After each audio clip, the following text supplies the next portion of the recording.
Good morning, Breakfast Clubbers. Good morning, Ernie. All right, how many of you are new? I'm new. Acapello, here we go. Ready? Got your card? You guys first. All right, we're just going to do Hail, Hail, the gang's all here. It's tradition.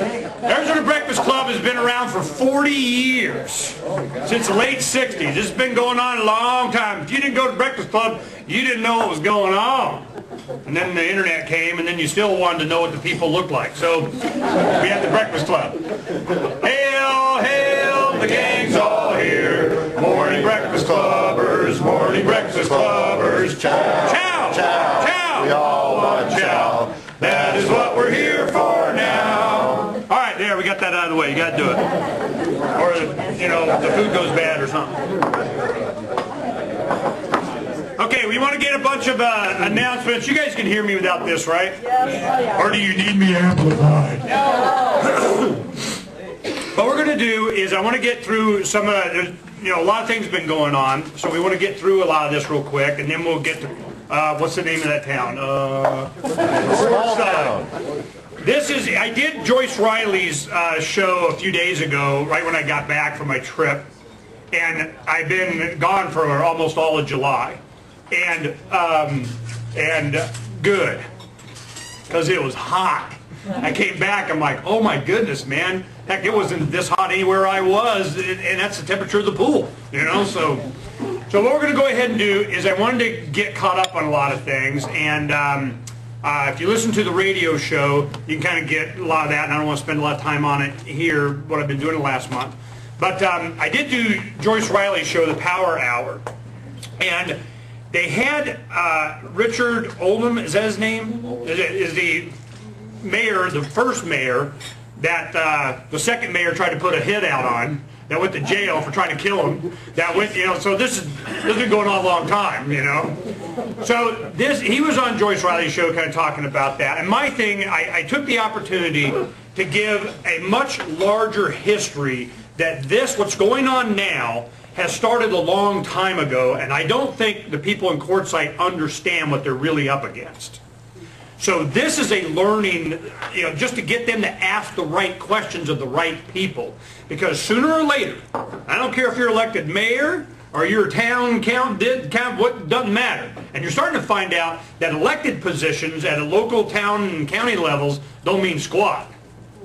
There's a town manager. There's a prosecutor. There's a law enforcement right to take a guy with a gun. There's the judges and so on. And they're starting to come up against that. This is why libertarians are so much against, you know, organized government as much as I'm against organized religion. You know, it never represents what they say it does.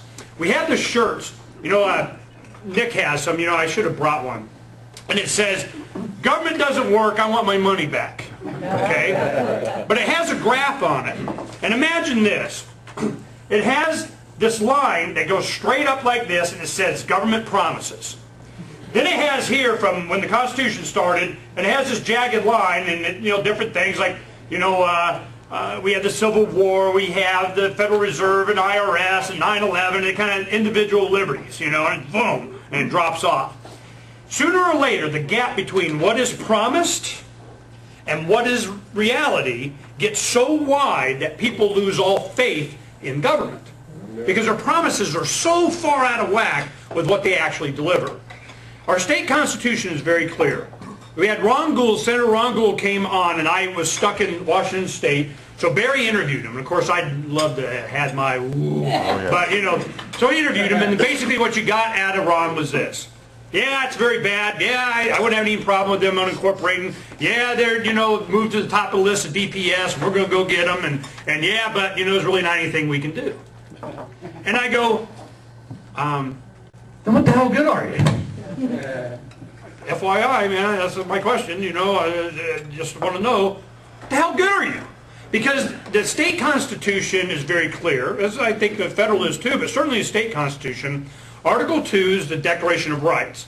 And 1 and 2, it just basically says this. I mean, this is about what it says. I can pull it up. And it says, the purpose of government is the defense of individual rights. Amen. Now, where that came from was the Declaration of Independence. You know, the purpose of government is to defend individual rights. If it ceases to do that, it's time, you know, to cast them off and find new people. It's your right, it's your duty. So you always I look at government in a simple way. You know, the guy with the gun that's taking people from microphones, the guy that's sitting there at the council having them disarm political opposition, these people are supposed to be there to defend those very rights, and they're the ones taking them away. So I'm going, and there's a resistance to just do away with this? Just unincorporate. You want to find out who the bad guys are? They're going to be the guys saying, no, no, no, no, no, no, no. We need you in our power. Okay? So we'll talk about that in a little bit, and I'll give my spiel. But when I was talking to Joyce Riley, I wanted to give this little background because I know where a lot of this power comes from. It goes all the way up, United Nations stuff, we rule you, planet biodiversity, sustainable growth, Agenda 21, blah, blah, blah, blah, blah. Because we went through this with Apache Junction in the mid-90s. There's a guy named Bob Cantoni. A lot of you guys have been around a while. Remember him. Quartzsite and Apache Junction are like carbon copies of each other. This is what happened. I'm going to share this with you. Okay, give me 5 minutes. I'm going to share this with you so you kind of get a background of what, you know, why I'm interested in Quartzsite. Because Joyce Riley asked me that. You're in Phoenix. What the hell do you care about Quartzsite? And I go, oh, because it's so representative. I bring this up on my show a lot as an example. When you have a full glass mirrored hologram, now Tom, some of you brainiacs can explain this to me, but you have a whole 3D hologram. Statue of Liberty is right there. You smash that and you take the bottom right-hand corner of it, you'd think it'd be the bottom right-hand corner of it. No, it's a miniature version of the whole thing. It retains the whole information why it's signed stuff. But the point is, if you look at a small area, if you look at Quartzsite and you dissect it down in all the powers, you get a perfect carbon copy view of what it's like on a worldwide level. It's the same thing, written small. Or you go to the United Nations, you understand politics in Quartzsite, guess what? International government, exactly the same thing, okay? But it's broken down easier. In Quartzsite, you have the guy with the gun and writes the tickets. You have and puts them in jail. You have the guy, you know, or girl or whatever that sits there and judges, yes, you did, that was a good thing you did. Boom, down with the rights of the people.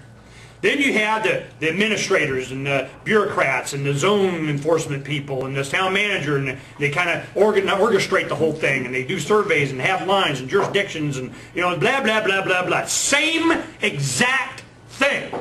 Now, this is what happened. I was talking to Joyce about, and the bottom line, we found out with Apache Junction, the John Birch Society freaked out when they were trying to get the last few states to get a constitutional, Article 5 constitutional convention. This was a big deal in the early 90s. Well, it's starting to raise up again, and this whole debt ceiling thing is going to be covered for this. If we only, you'll hear, I bet you before the 2012 election cycle, if we only had a constitutional convention, we could fix everything. Well, that's how we got the Constitution with the Articles of Confederation to begin with. And when they had all this power, tax, eminent domain, commerce clause, all that stuff, the naysayers, the libertarians of the day, the anti-federalists, the Thomas Paines and Patrick Henrys and Jefferson saying, oh, hell no. And they go, well, yeah, we're going to, and we got money, we're central banks, and we got guns. Well, Rhode Island said, we ain't doing it. They didn't sign. A lot of people don't know that. They boycotted them. They forced Rhode Island into the Union. Well, they knew what was going on. They said, we don't want to play that. You want to get a central command, might as well call them king. Well, we got checks and balances. Executive, legislative, judicial. Yeah, well, what happens, this is what Patrick Henry said. He goes, what happens when you put all three lined up against the rights of the individual, then what? Find yourself in a free speech zone. That's what happens. Okay? So we're looking at this as understanding if you open up the convention, they're going to get whatever you want. The Ford Foundation in the 70s, when Nelson Rockefeller was president of the Senate and the U.S. Congress, they came up with this thing called the Constitution for the New States of America. And in there, it was in line with all this UN stuff. And it was, you know, privileges granted by government. And, you know, they kind of want to take away the guns and all this other stuff. So this has been going on a long time. Well, Aaron Russo, that did Freedom to Fascism, did an interview with Alex Jones where he talked about his friendship with David Rockefeller. And David Rockefeller confirmed a bunch of this stuff, what they've been trying to do all this time. Equal Rights Amendment, that got them a lot of states saying we need a constitutional convention to decide that and get off our case. The Equal Rights Amendment was to bring the women into the workforce so they can be taxed, get them out of the house so the government becomes mom and dad to the kids in public school. It's that simple. They have to get this mind. So what happens? Their first grade, they're not getting enough indoctrination. People aren't going on the program, man. These damn kids, this freedom thing, what the heck? So of course they change the history and so on, but they need to get young. So they go to kindergarten. Which is a German word, it's, gee, I wonder where they got that from. So they get, here they come in with kindergarten. Need to get them younger. Yeah, we're going to tell you what's what. Guy writes a book, everything I need to know I learned in kindergarten. You don't punch, you don't steal, you don't this, you don't that, and you be good and golden rule. So that's not enough. So here comes Janet Napolitano that happens to be head of the Gestapo now, okay? So she comes in, what was her number one thing? Have to have preschool, remember? Government funded down to 3 years old, man, we got to get them. These damn kids are learning freedom somewhere. Damn it. The internet. They didn't see that one coming. They saw it as a control grid, and they didn't know that we were going to spike them back, okay? So this whole thing has been a battle that's been going on for a long time. As an activist, a young man, these revolutionaries that you see, the Ron Paul thing going on the last 4 years, I was them in '88, early '90s, and me and my friends and so on, and a lot of you, we've grown up together just asking the same questions. What the hell is going on? Who's doing this? Why are they doing it? What's the end game? Blah, blah, blah, blah. Then here comes Alex Jones and does his thing and so on. And are you scared enough yet? So fine, some people need to be scared, whatever. So the point is that I'm going, all right. In '92, they did this Rio de Janeiro, whatever the heck it was, United Nations Agenda 21, Sustainable Development, and where did they put it? Well, they needed to put it in, they wanted to not be too obvious, but they wanted to be able to get hold of a lot of things, and it was under the, on the county level. They wanted to get a county level of bureaucracy and government that they could control, because the counties are political subdivisions of the state.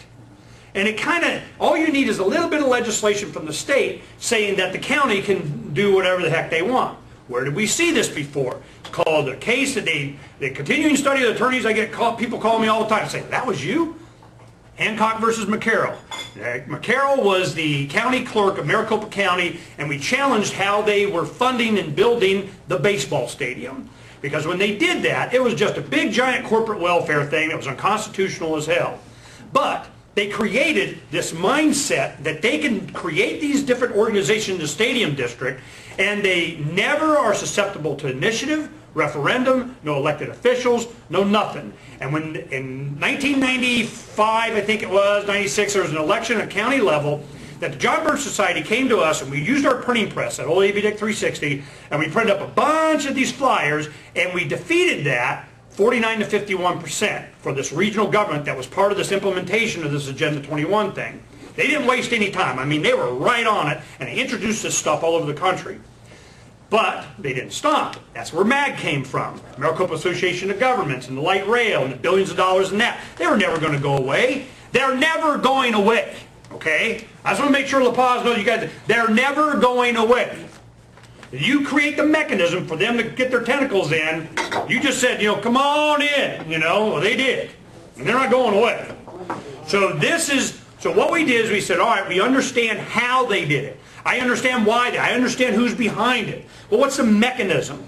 Well, the John Birch, the flyer that they had done, and it was just like a folded paper like this. We did this 4-page flyer. And in there it had, the address of a building in Chicago, of all places. And it had multiple addresses. It was on a block where it had multiple addresses. Well, in there was the, fraternal order of what you call it, and the association of city managers, and the consortium of town prosecutors, and the blah, blah, blah, whatever. These were the hiring list of the people that were on board with this agenda that would come from this one place out across America and do what they're doing at a county level. Now, we found it, it's a long story, we found it happening in Apache Junction. Where did these people come from? They came from other small towns, they came from this, with the program, you don't ever think that you get into these positions of power without support from up there, whoever there is. And whatever their plan is, I guarantee it ain't your plan, okay? It's their plan. and how you want to use your land, or how you want to use your water, or how close you want to be to the road, or if it's not part of their plan, well, the people that it's not part of, they know who to contact and use whatever, and they're out there writing you a ticket. It is to get rid of dissent. It's gotten so bad, and Jennifer will tell you some, what's happened to her and so on, but I'll tell you, it's gotten bad enough that two things happened. Joyce asked why we were so involved. Well, one, we knew it was coming. I just kind of, I'll just check every year or two, I know it's coming. Years ago, Big John, some of you guys may have met him, really big guy John, he has a newspaper out there in Quartzsite called, whatever it is. Desert Star. The Desert Star? The Desert Star. The Desert Star. The Desert Star, and he kind of published, my radio show being on when I was here in the Valley and Freedom's Phoenix, and he puts a little stuff in there every now and then. And he was always covering a lot of the local stuff that happens in Quartzsite. Well, one of the things is that they go, oh, you're not allowed to do that. So they passed an ordinance saying, you must get a permission slip to run a newspaper in Quartzsite, and oh, guess what, we don't give you permission.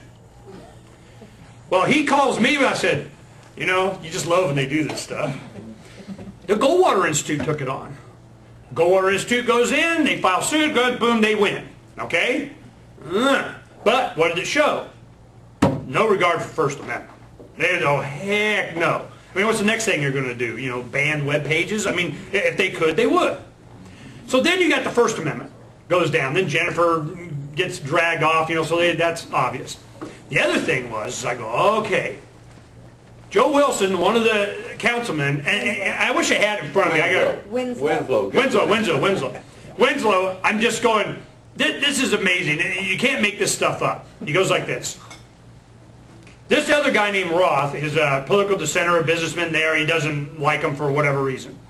He goes to the local judge and says, because he's retired Army, 25, 35 years, whatever.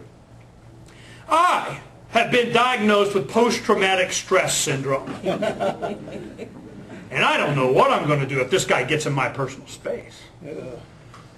Because I can't control myself. I want you to write an order to have the chief of police go and take away all his guns.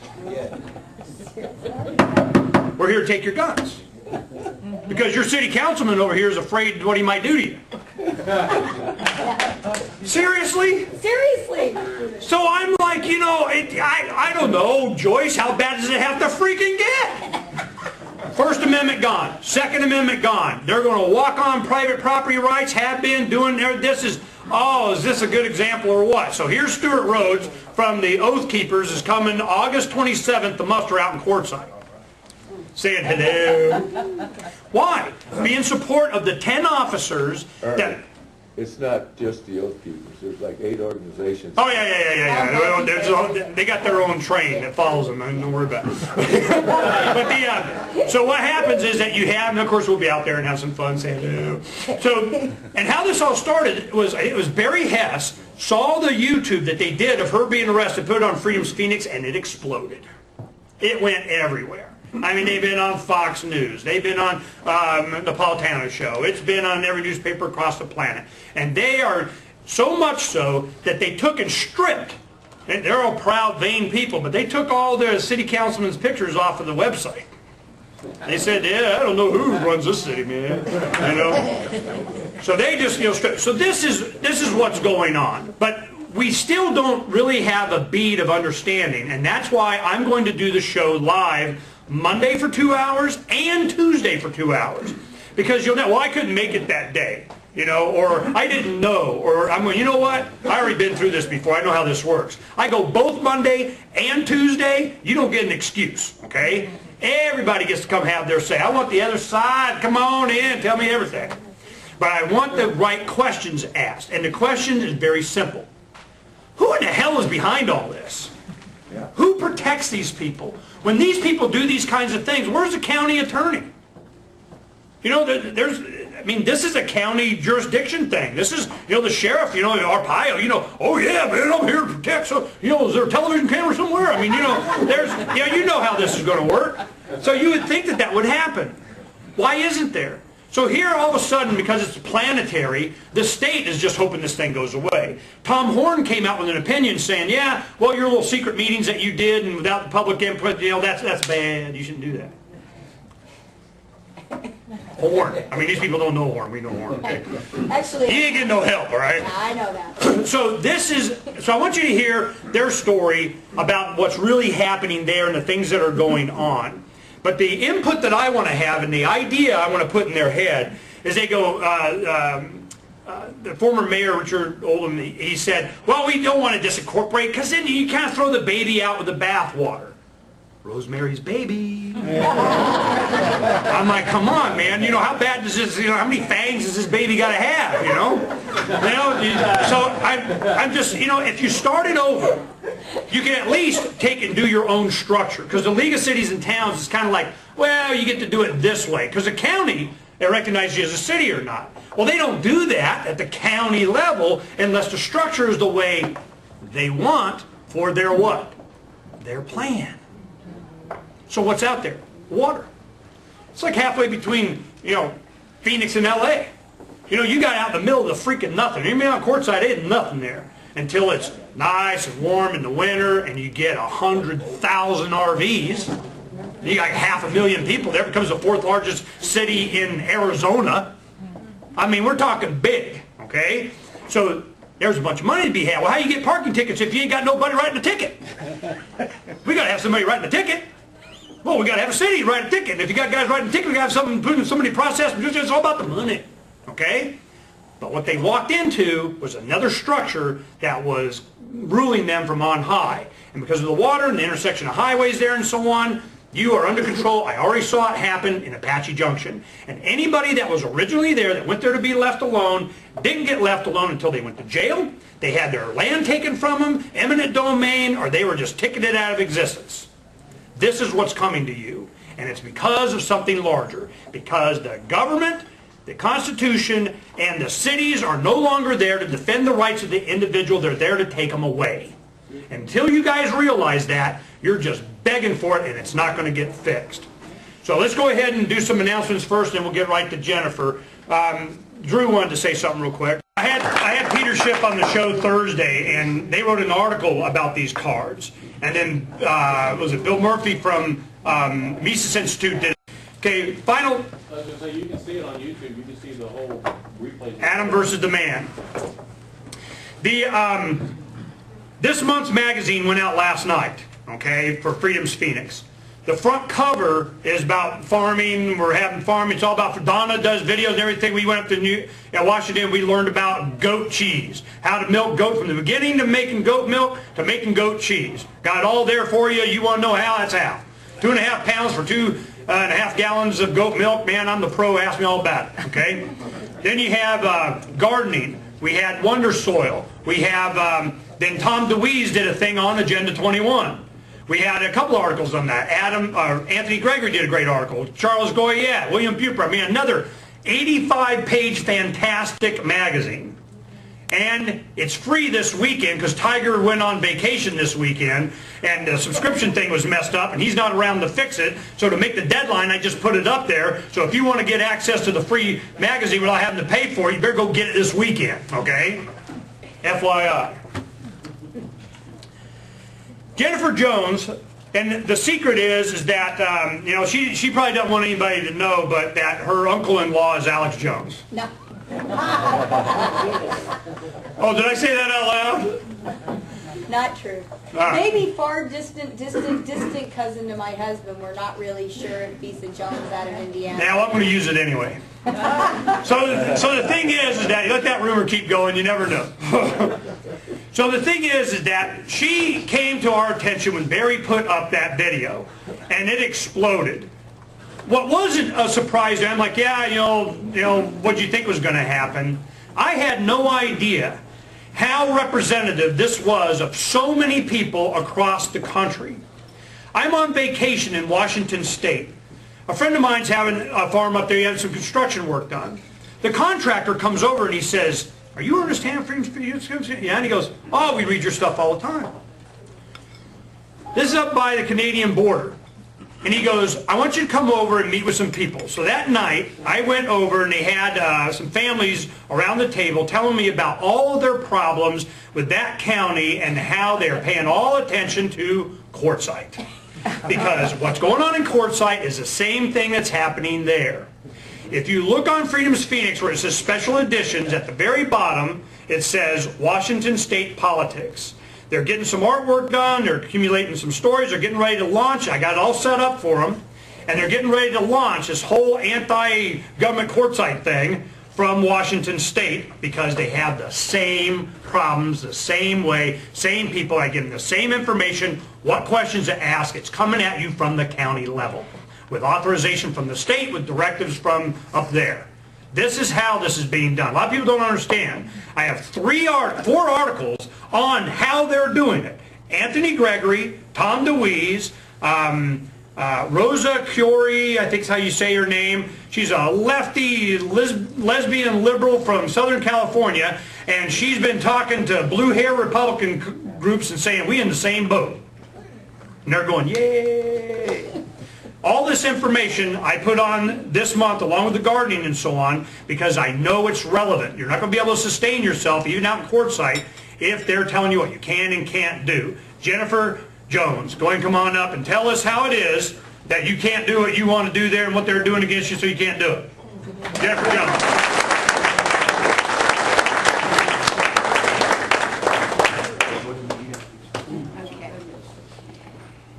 Okay, I'm kind of short, so I suppose I should. No, you got at least. You know, last time I took the microphone off of the stand, I ended up getting arrested. You So. don't need that. Okay, there Hey, you go. don't take the mic out of her hand, dude.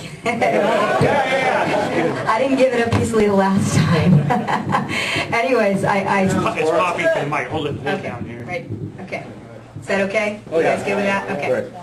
All right. I think Ernie did a pretty good job of kind of giving you guys an overview about why what's happening in Quartzsite is so relevant to what's happening around the country. And he did touch on the fact that we've very clearly lost our First Amendment rights, and now it's been quite public that we've lost our Second Amendment rights. But what I found out 3 years ago is that there was no 4th, no 14th, no nothing. I mean, this is gone, gone, gone. I came there like a lot of people do as a seasonal vendor. I've been a pet groomer for I think 27 years now. Kind of wearing out the old body, wanted some place where I could be my own boss. And that's one of the reasons why Quartzsite has sort of become a test case for this. Is people from all over the country, in Canada and other countries, come to Quartzsite every winter because we have basically what amounts to the largest flea market in America. Now, what you have, a couple 100,000 people, right? Everybody puts that little tent, sells their wares, gets a $50 vendor permit from the government to do this. Of course, now they passed an ordinance where you have to have a state tax ID number to get that vendor permit, even if you're not selling something like a pet groomer or an upholstery guy or something like that. But, you know, layers of bureaucracy. But people are coming there and having a good time, sing-alongs, rich, poor, you know, hippies, everything you could think of. And they were doing something that scared a lot of people, and that was they were bartering.